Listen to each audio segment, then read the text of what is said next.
என்னுடைய அனுபவம் இந்த 40 நாள் என்னென்னா, இதுக்கு முன்னாடி நிறைய விஷயம் வந்து வாழ்க்கையில் சமுதாயத்துலேருந்து ஃபேமிலியிலேருந்து எல்லாமே ஒன்றா கற்றுட்ருக்கோம்.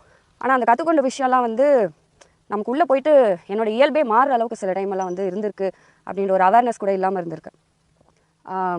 ஸோ அந்த இயல்பை திரும்ப கொண்டு வர்றதுக்கு தான் வந்து இங்கே ஒரு போராட்டமாக இருந்துச்சு.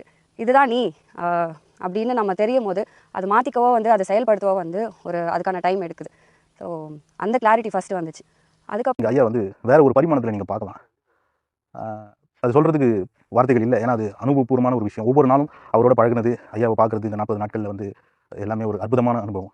ரொம்ப மனசுக்கு இனிமையாக இருக்கும் அது. அவருடைய கால் தடம் கூட உங்களுக்கு சொல்லிக் கொடுக்கும். என் பாதையில் நீ நடக்காது, உனக்கான பாதையை நீ வகுத்துக்கொள். அந்த கால் தடம் கூட உங்களுக்கு தனி மனித சுதந்திரத்தை பற்றி அது சொல்லிக் கொடுக்கும். 40 நாள் கிளாஸில் பார்த்தீங்கன்னா, நான் யார் அப்படின்றத வந்து நான் முழுசாக கற்றுக்கிட்டேன். ஆல்ரெடி ஆனந்த வாழ்வில் வந்து நான் அப்படின்ற இது வந்துச்சு. அதுக்கப்புறம் இந்த 40 நாள் கிளாஸில் வந்து முழுமையாக நான் வந்து நான் அப்படின்றத கற்றுக்கிட்டேன். அதுக்கப்புறம் ஒரு பிரச்சனை வந்து எங்கேருந்து வருது, அதை வந்து எப்படி அதை ட்ரீட் பண்ணணும், அது எப்படி அதுலேருந்து வெளியே வருது அப்படின்றத வந்து ஐயா தெளிவாக சொல்லிக் கொடுத்துருந்தாரு. அதில் வந்துட்டு மொத்த வாழ்க்கையில் வர மொத்த பிரச்சனையும் வந்து எப்படி ஹேண்டில் பண்ணணும் அப்படின்றத ஒரு சூட்சமாக கொடுத்துருந்தாரு.